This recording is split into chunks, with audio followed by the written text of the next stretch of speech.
have instituted various measures to make sure that customers are kept safe and hygienic during their trips. For more, let's go to our reporter Nozintombi Miya, who's in Alexandra, just north of Johannesburg. Nozintombi, thanks very much indeed for joining us. It's been a difficult time in many respects for the people of Alexandra, and now the e-hailing services also not having it totally their own way. What have been some of the challenges that they're facing?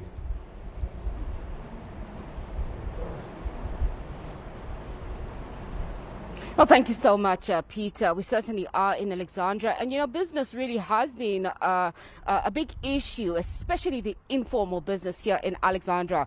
And right now where we're standing in one of the car washes here that is quite popular in Alexandra.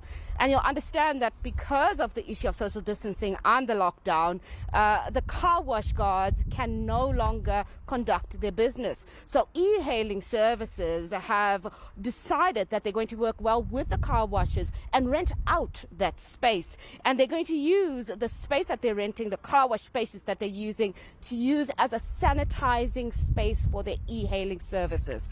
And I'm going to speak to one of the e-hailing services gentleman, Vatuka Mbalengwa, and he's going to tell me a little bit more about what are the measures they've put in place as e-hailing services to try and improve the level of hygiene, not just for themselves as the drivers, but also for their customers as well. Thank you so much, Vatuka.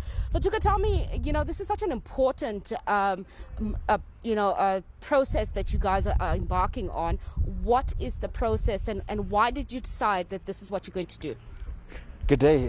Well, we thought it was important to find a solution for drivers to continue to operate and operate within the limits of the law. So we started by establishing a call center where people can call and book their trips, and we can then verify that the trips fall within the gazetted essential services and dispatch a vehicle. But more importantly, we thought it's important that we find a sanitization process to make sure that our vehicles, which are shared spaces, remain healthy and safe and continuously undergo sanitization so that the customers are safe and the drivers are safe. All right. So in effort to do that, we then partnered with some closed down car washes which cannot operate at this moment, so we can use that space to sanitize our vehicles, and I mean deeply sanitize. So with our vehicles currently, they come through here at a minimum of once a day to be sanitized.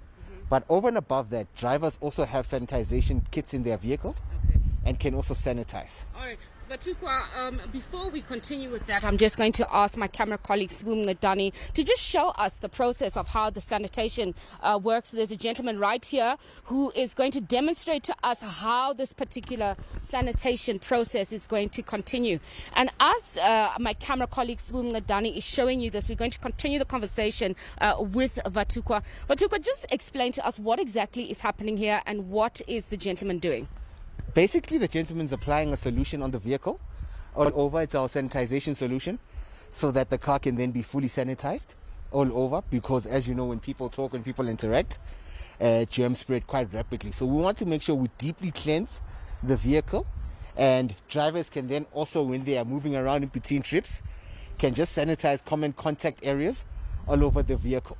This is just to ensure passenger safety, and also to ensure that we can begin to operate and continue to operate and not be a source of infection for everybody else. Yes, Vatukwa. And what has the response been from your passengers? We're having a very positive response. Yes. We're having a very positive response. Our main focus is vulnerable parts of society.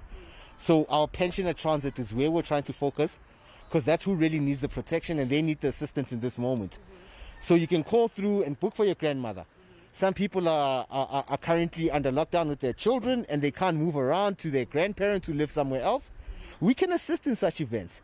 And they can just call through our call center 087 655 1903.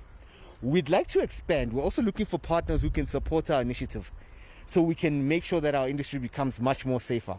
As e-hailing operators, we are doing this independently because we live in the communities which are currently affected, and we think we have to serve our community as well and must take the initiative to do so. And we cannot wait for organizations which are inactive to support us, but those organizations which are active can support us. corporate organizations that need staff transit solutions, safe staff transit solutions, essential services, whether financial services, whether food outlets, they can also call out and we can put a transportation plan in place for them. We want to expand and be able to monitor our drivers' temperatures. Yes. So we need support in that regard to get the temperature guns. So we have ongoing monitoring of the driver's health as well. Right. So the minute we pick up a challenge, we can then put that driver aside and let him rest and recover and get him diagnosed correctly. All right. Thank you so much. Vatuka from the e-hailing service, just giving us an idea of what sanitation measures e-hailing operators are putting in place to ensure that not only are the drivers themselves safe, but also their customers. Peter, it's back to you in the studio. Nozintombi Miya, we'll leave it there. Thanks very much indeed. And often they say disruption breeds